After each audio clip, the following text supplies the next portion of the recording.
We've been sending creatures up into space for a long time, and tardigrades, among other microorganisms, are special in that they can withstand these extremes of temperatures. So they decided, well, let's see if they can withstand the real vacuum, and the perfect vacuum is in space. As we send tardigrades into space, the question has to arise, maybe tardigrades came from space if they can withstand it.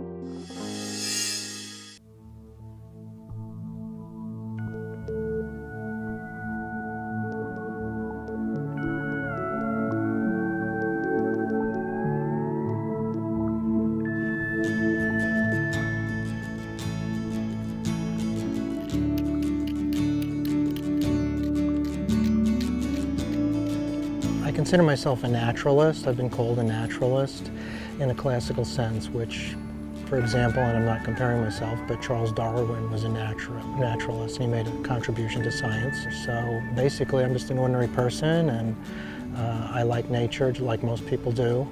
And being in nature sort of wants to make me study it a little bit more. I wanted to make a contribution to science, modestly. I didn't think I'd do anything great, but something, maybe something that somebody hadn't done. And in just looking for various things to do, the word tardigrade came up. Didn't even really know what a tardigrade was till I looked into it.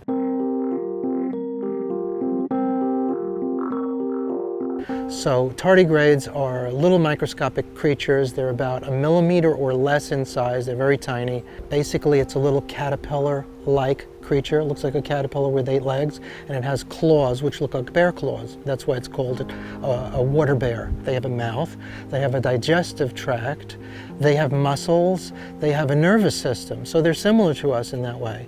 They're like insects in that they have that hard shell skin, which they reproduce with eggs, and then they molt their skin, and they use their whole body to facilitate digestion. We don't really know how they evolved. We can't even guess. We don't know what other species they're related to because they're so different. And of course, their ability to withstand, as far as heat, they can survive 120 degrees Celsius, which is 240 degrees Fahrenheit, 200 or 300 degrees below zero, vacuum of space, 1,000 atmospheres of pressure, X-rays, ultraviolet radiation. So the tardigrades can survive all of these extremes. Now, if you're looking for tardigrades and you want to find a good habitat, trees like this, which have deep furrows in the bark, are best. So tardigrades have gone into space where there is a perfect vacuum, and also there's a lot of solar radiation and ultraviolet and X-ray radiation in space, and it's very intense. It's something more than we can create here on Earth. So that was a great way to test them, and they came back and survived.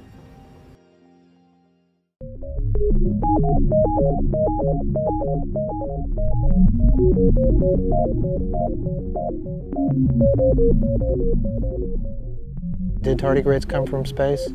Anything is possible. We might have come from another galaxy. The problem is distances across space are so large, and even if you're traveling as fast as anything can travel, which is the speed of light, it would take hundreds, if not thousands of years to go from one galaxy or one planet to another. So in that time frame, anything can happen.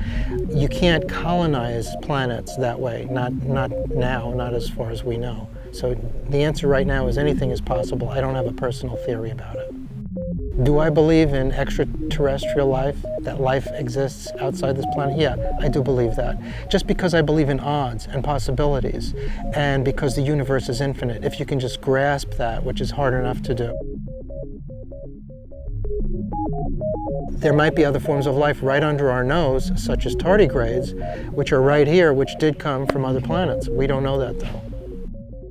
When I did a little research on it, I found out there wasn't really that much known about tardigrades. And in fact, I read one scientific paper and found that New Jersey, the state I was living in at the time, had 0 tardigrades showing on the map. So I said, well, let's see if I could find a tardigrade. Visited all 21 counties in New Jersey and found that tardigrades are ubiquitous, which means they're everywhere. So I wrote a scientific paper, found various species, took photographs, identified the trees, their habitat, and that paper will be published soon. It's being reviewed now by one of the prominent tardigradologists, and perhaps have even found a new species of tardigrade. So that's under review now. I've sent my slides off for analysis. Now wait a second. This could also be a good tardigrade habitat. This is just ordinary moss. You just take a piece of moss out and place it into a coin envelope or a paper bag. And what you'll find is, even though it's dry right now, once you rehydrate it, tardigrades will appear. So we're going to place this moss into the envelope.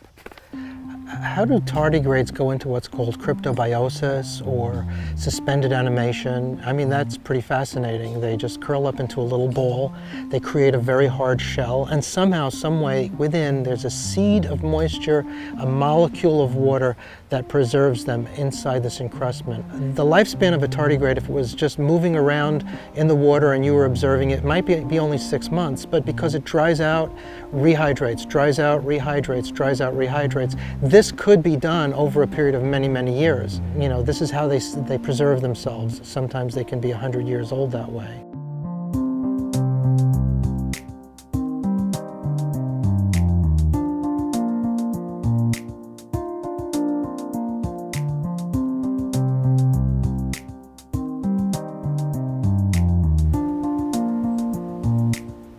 Now there's a wee little tardigrade for you.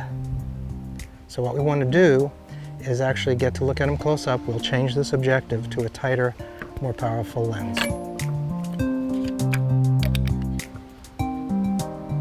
Okay, now let's see close up how he looks.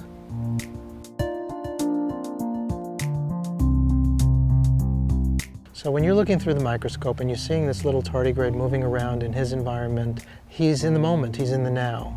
He's not thinking about the future, he's not thinking about the past. All he's doing is living and enjoying the present moment. So if we can be more like that, I'm not saying let's be like tardigrades, but what I am saying is if we can learn acceptance, I think everybody will be a lot happier. And I know I've been a lot happier since I've accepted and embraced life as it is.